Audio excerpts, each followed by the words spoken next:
know about it, we'll find out. We will go out there and find what resource you need. So if you guys know, domestic might have those numbers. The idea of it is to build resiliency in the community. To do that, you need to have that information handed out as much as you can.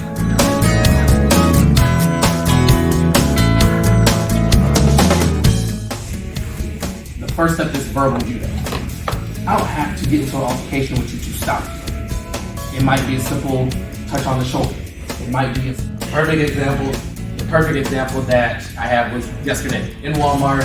Mom said, "Hey, let's go," and she lost it. She had a hard time with bringing out the loving part sometimes. So one of the things that working with kids with disabilities has taught me is you see my hand, you're not worried about what I'm doing, I'm not fidgeting. If I'm nervous, you're nervous. I just made the problem worse for you and me. I don't know what triggers you, I don't know what's been happening. Somebody bothered you.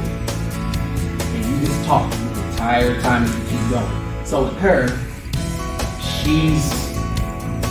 y'all make me nervous. She goes, yes.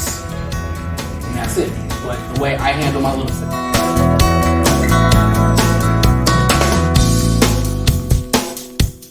I was a crisis intervention response team member. We call them CERT team members. Basically, my function with the department was that I worked in spectrum disorder, dementia, any kind of mental illnesses, and that brought me to training, and I really just had a passion for it. I saw a caregiver for someone with ASD. Can you imagine an officer with that attitude dealing with one of your loved ones? I mean, that would be a rough thing. We serve our public, and here's the catch. We have to serve our public the way our public wants to be served, and our public is screaming at the clinician. And we would go, basically I was on night shift, so all night long we would be doing one call, and traditionally police officers are taught to have a command presence, right? Authoritative. You do what I say when I tell you to do it, because this is the way it is.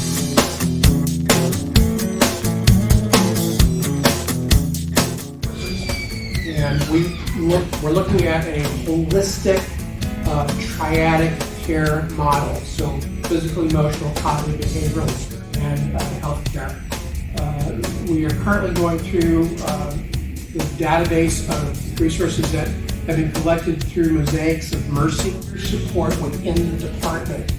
But if we can have a non-connected peer support program, Houston does that with pop-up.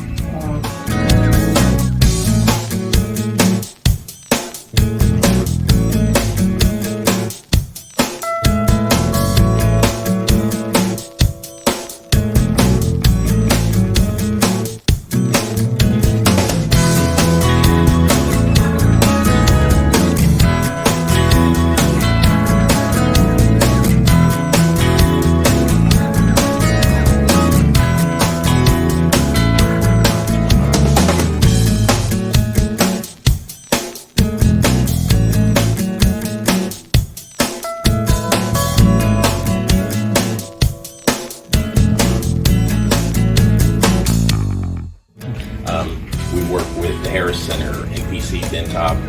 Us three usually meet at least once a month with a couple of hospitals, just trying to coordinate for the officers on the street that take an individual to any of the hospitals, NPC, Dentop, St. Joe's. We transport, if they are committed to a psychiatric hospital, we'll take the trip, because what happens when you get to the hospital? You got to do that individual again and get them back out of the car and walk them into the hospital. We understand what it takes to the special needs that you have to deal with when you're encountering a person in mental crisis. They try to de-escalate the situation. In two-man teams, they specialize as Officer Sergeant Calgill was saying. All of our officers are mental health trained.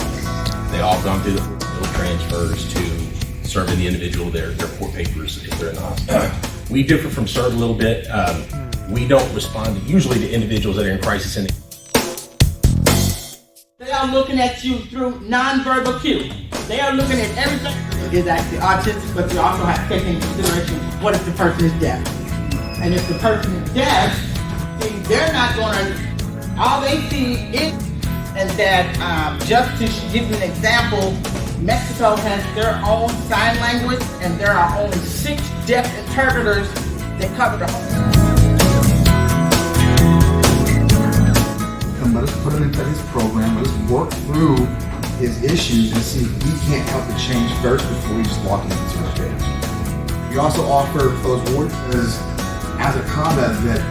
Perfect example, I just went to a call. This guy was a trained military Marine Corps sniper. He had 5 deployments under his belt.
Anybody who depends on SSI, because if you lose your SSI, you're going to lose your Medicaid.